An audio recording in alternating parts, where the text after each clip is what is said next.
Balki Saulada Zifara, umurku 10 tahun.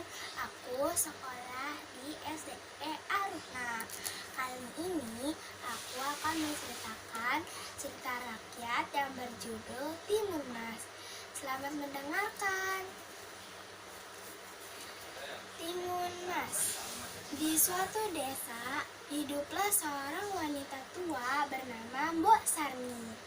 Setiap hari, Mbok Sarni menghabiskan waktunya sendirian karena ia tidak memiliki anak. Pada suatu sore, Mbok Sarni pergi ke hutan untuk mencari kayu. Di tengah jalan, Mbok Sarni bertemu dengan raksasa yang sangat besar. "Hai, mau kemana kamu?" tanya si raksasa. "Aku hanya mau mengumpulkan kayu bakar, jadi izinkanlah aku lewat," jawab Mbok Sarni. "Hahaha, kamu boleh lewat setelah kamu memberi seorang anak manusia untuk aku jadikan anak," kata si raksasa. Lalu Mbok Sarni menjawab, "Tetapi aku tidak memiliki seorang anak, walaupun aku ingin sekali mempunyai anak." Setelah Mbok Sarni mengatakan bahwa ia tidak mempunyai anak, si raksasa memberinya biji mentimun. Raksasa itu berkata, "Wahai nenek, ini aku berikan kamu biji mentimun. Tanamlah biji ini di halaman rumah. Setelah 2 minggu, kamu akan mendapatkan seorang anak. Tetapi ingat, serahkan anak itu ketika ia sudah dewasa."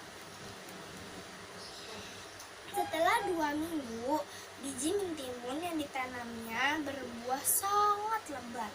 Salah satu buah mentimunnya cukup besar. Mbok Sarni kemudian mengambilnya.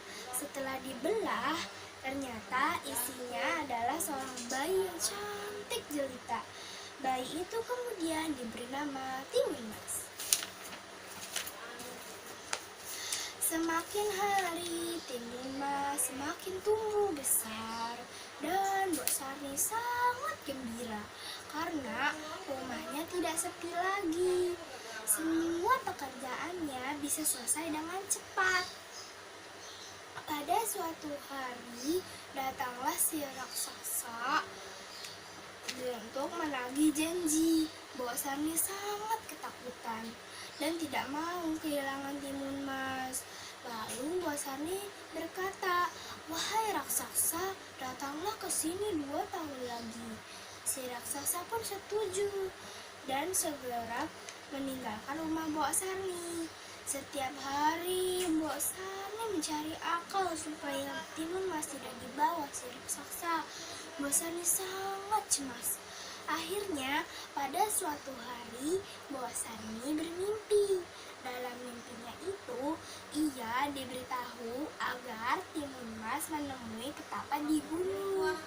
Pagi harinya, Mbok Sarni minta Timun Mas untuk segera menemui petapa di gunung. Timun Mas akhirnya bertemu dengan sang petapa. Timun Mas kemudian diberi 4 kantong bungkusan kecil yang isinya yang 6.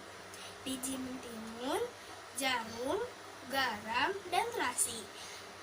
"Lemparkan satu persatu bungkusan ini kalau kamu dikejar oleh raksasa," perintah petapa.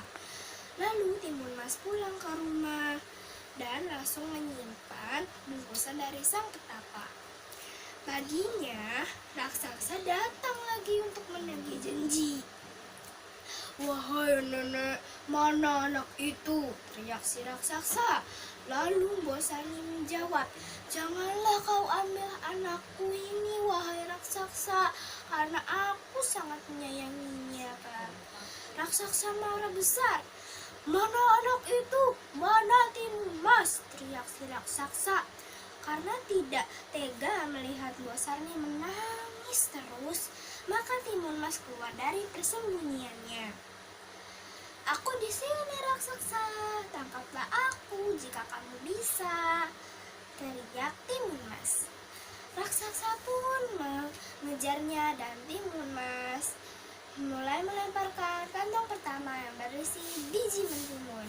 Sungguh ajaib, hutan menjadi ladang timun yang lebat buahnya. Raksasa pun menjadi terhambat karena batang-batang timun yang melilit kakinya. Namun si raksasa berhasil bebas dan melanjutkan mengejar Timun Mas. Lalu Timun Mas melemparkan kantong kedua yang berisi jarum. Sungguh ajaib, sekejap tumbuhlah pohon-pohon yang sangat tinggi dan tajam.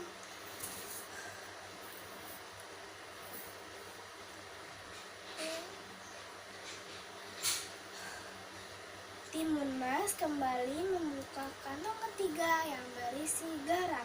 Seketika itu, hutan pun menjadi lautan yang luas. Lautan itu mudah dilalui oleh raksasa. Terakhir, Timun Mas melemparkan kantong keempat yang berisi terasi. Seketika itu, terbentuklah lautan lumpur yang mendidih dan raksasa tenggelam di dalamnya. Timun Mas mengucapkan syukur kepada Tuhan Yang Maha Esa karena sudah diselamatkan dari raksasa. Akhirnya, Timun Mas dan Mbok Sarni hidup bahagia dan damai. Jadi nih teman-teman, hikmah dari cerita ini adalah jika kita memberi sesuatu kepada orang lain, janganlah mengharapkan imbalan atau balasan kembali. Karena hal itu merupakan perbuatan yang tidak baik dan berdampak buruk bagi diri kita nanti.